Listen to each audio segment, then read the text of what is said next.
পবিত্র ঈদে মিলাদুন নবী সাল্লাল্লাহু আলাইহি ওয়াসাল্লাম উদযাপন করা যাবে কিনা? অনেকে এটাকে জায়েজ মনে করে। এখানে আপনার অভিমত কি? দেখুন, আমি অভিমত না দিয়ে কয়েকটা প্রশ্ন রাখবো, অর্থাৎ প্রশ্নের উত্তরে আবার প্রশ্ন, পাল্টা প্রশ্ন আমি ছুড়ে দিতে চাই। এখন আপনি নিজে আগে মিলাদুন নবীর পক্ষের অথবা বিপক্ষের একটা গ্রুপে থেকে এরপরে বলতেছেন হ্যাঁ এই ব্যাপারে আপনি কি বলেন, কোরআন হাদিসে কি আছে, আপনি জানার চেষ্টা করছেন।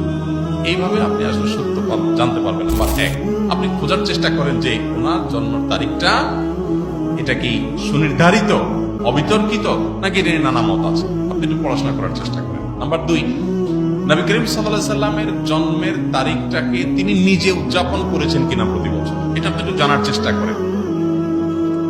তিনি যদি নিজে নিজের জন্ম উদযাপন না করেন, তাহলে তার সিনিয়র সাহাবী যারা, চার খলিফা আরো যারা আছেন, এই সমস্ত সাহাবীরা কেউ যারা সবচেয়ে যারা নবী সাল্লাল্লাহু আলাইহি ওয়াসাল্লামকে সবচেয়ে বেশি ভালোবাসতেন, নবী সাল্লাল্লাহু আলাইহি ওয়াসাল্লামের ভালোবাসার দোহাই দিয়েই তো আমরা এটা করি।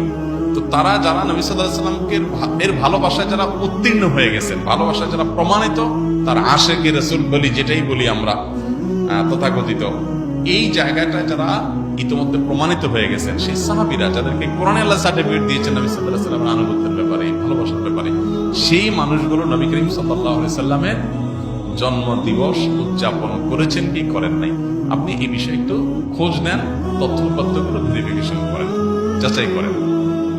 তৃতীয়ত হলো যে জন্ম দিবস উদযাপনের এই কালচার কোত্থেকে আসছে, আপনি এটাও জানার চেষ্টা করেন। অতএব নবী করিম সাল্লাল্লাহু আলাইহি ওয়াসাল্লামের মিলাদুন নবী পালন করবেন কি করবেন না, উদযাপন করবেন কি করবেন না, সেই প্রশ্নের উত্তর আপনি পেয়ে যাবেন যদি আমার এই তিনটা প্রশ্নের উত্তর আপনি নিজে অনুসন্ধান করে জানার চেষ্টা করেন। আল্লাহ আমাকে, আপনাকে, আমাদের সবাইকে হেদায়েত এবং সত্যিকারের যে সঠিক পথ, সেটা আল্লাহ আমাদের সবাইকে আল্লাহ দান করুন।